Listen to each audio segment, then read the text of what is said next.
Micah Parsons is officially a Green Bay Packer, and wow, what a massive trade. One of the biggest of my lifetime, a player at a big time position in his prime, who is versatile, who's young, athletic. I mean, he's got it all. These kind of players do not get traded, rarely ever so. He might be the most valuable, from a monetary standpoint, he is the most valuable non-quarterback in NFL history. So, what did the Packers give up? That's the first operative question.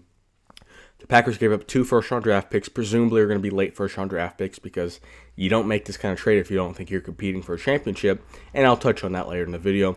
They gave up Kenny Clark, a defensive tackle, and they obviously made Micah Parsons the highest-paid non-quarterback in NFL history with around $135 million of guaranteed money. They're paying him an average of $47 million per year. Now, what I think this means for the Packers, I think this is one of the surprise trade/signs that I like. Usually I hate these. You give up draft capital, sometimes you give up players, and then you also give them a lot of guaranteed money and a lot of money in general over a long time span, and it rarely works out. I think in this situation, especially with how competitive the NFC North is, this is your window. I think this was a phenomenal move. I really do think this was a phenomenal move. Look, those first-round picks, in my opinion, I'm going to tell you where I think the Packers are going to finish later. I think they're going to be picking in the 30s, 30, 31, 32. I think they're that good. So those are essentially early second round picks. They're not, when you hear 2 firsts, you think middle of the first round. You don't think a late first. You don't think a 28, 29, 30, 31, 32. Kenny Clark, I mean, he's a fine player, but you get Micah Parsons already added to a top 5 defense. The defense was elite in the run game. It was good in pass defense.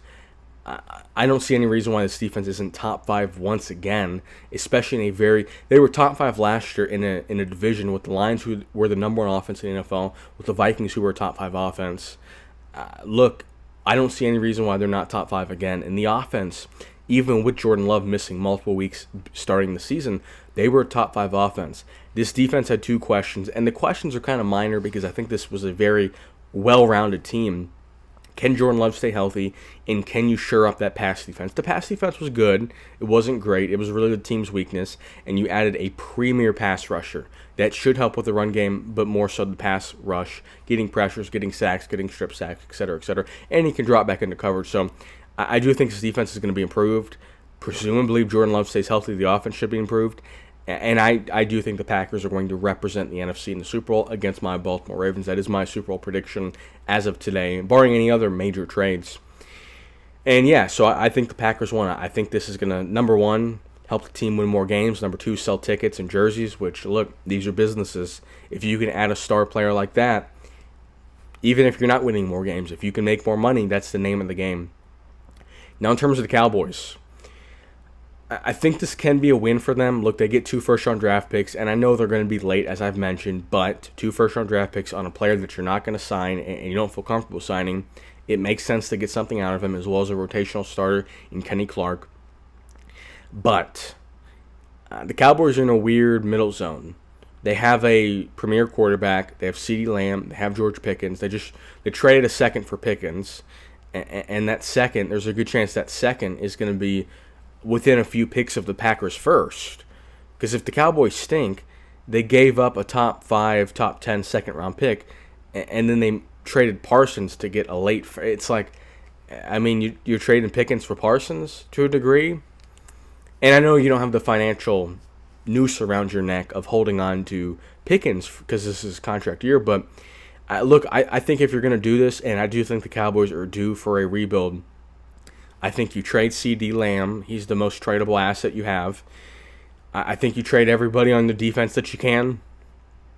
You can't trade Pickens. You just traded for him.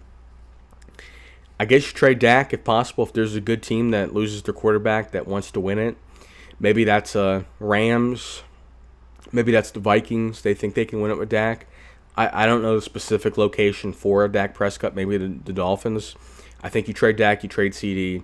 You just complete the rebuild. You start the rebuild today, because this team, even with Parsons, they were going to be 8-9, 9-8, maybe 10-7. This team was not winning the Super Bowl with Parsons.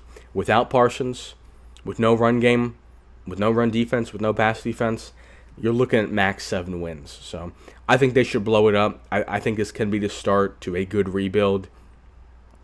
and that's my plan for the Cowboys. Now, in terms of Micah Parsons, look, I think he immediately, obviously, is a big name player. He's the highest paid player, and I think he immediately enters the favorite for Defensive Player of the Year.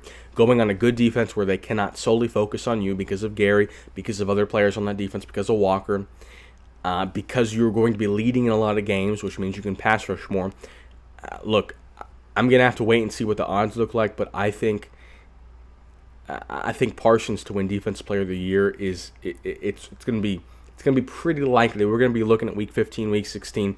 Parsons is gonna have 18 sacks, 4 strip sacks, and 2 touchdowns, and we're all gonna be like, man, I didn't think he'd be this good. Parsons is gonna be phenomenal in this defense. He's gonna be phenomenal. And yeah, I think Parsons wins. I think the Packers win, and I think the Cowboys can win. I think everybody can actually get a win out of the situation.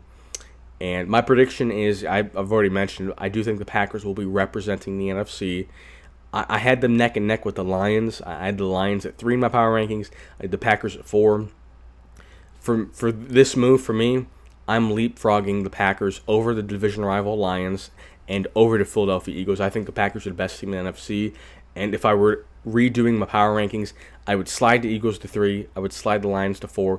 I have the Ravens at 1. I'd have the Packers at 2. I think that's how good this Packers team is going to be with Micah Parsons.